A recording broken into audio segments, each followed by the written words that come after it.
2000 கோடி ஊழல் பள்ளிக்கரணை சதுப்பு நிலத்தில் ராம்சார் அங்கீகரிக்கப்பட்ட பகுதியில் கட்டுமானத்துக்கு அனுமதி கொடுத்துட்டா 2000 கோடி. அதுக்கு நீதிமன்றம் தடை கொடுத்துட்டா. தடை கொடுத்தா போதாது, யார் அனுமதி கொடுத்துருக்காங்க, யார் அது உடந்தையா இருக்கிறாங்க அவங்களுக்கு உள்ள போடுங்க. இதெல்லாம் அழிக்கின்ற செயல்.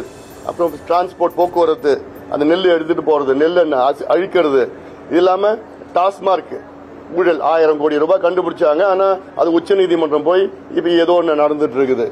மணல் கொள்ளையில சாதாரண கொள்ளை கிடையாது. 4700 கோடி ரூபாய் மணல் கொள்ளையில ஏதோ லேசா மேல கீறி இருக்காங்க, அவ்வளவுதான். ஆழமா போனா 40,000 கோடின்னு வரும். ஆனா நிச்சயமா நடக்கும். அது தென் மாவட்டங்களில் கனிம வள கொள்ளை சாதாரணமா இல்லை. நான் கண்கூடையா நான் பார்த்துட்டேன். அங்க ஒரு பெரிய காட்ஃபாதர் இருக்கார். அந்த நிச்சயமா சிபிஐ என்கொயரி வரும். அதை நாங்க வர வைப்போம். இல்ல யார் யார் இருக்கிறாங்களோ எங்களுக்கு எந்த குவாரியும் நாங்க சொந்தமா வச்சிடலன்னு சொன்னா போதாது. காட்ஃபாதர்லாம் மற்றவங்களை இயக்கிட்டு இருப்பாங்க, அவ்வளவுதான். அவருக்கு இன்னொரு மேல காட்ஃபாதர் இருக்கா. எல்லா காட்ஃபாதர் பத்தி எங்களுக்கு தெரியும், ஏன்னா நடந்துருக்கு தெரியும் எங்களுக்கு.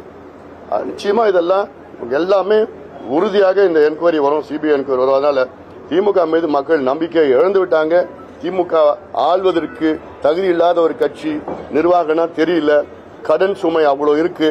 இவங்க பொய்ய சொல்லிட்டு 11,32,000 கோடி தொழில் முதலீடு வந்திருக்கிறது என்று முதலமைச்சர் அவர்கள் தொடர்ந்து பொய்யை சொல்லிட்டு இருக்கிறார்.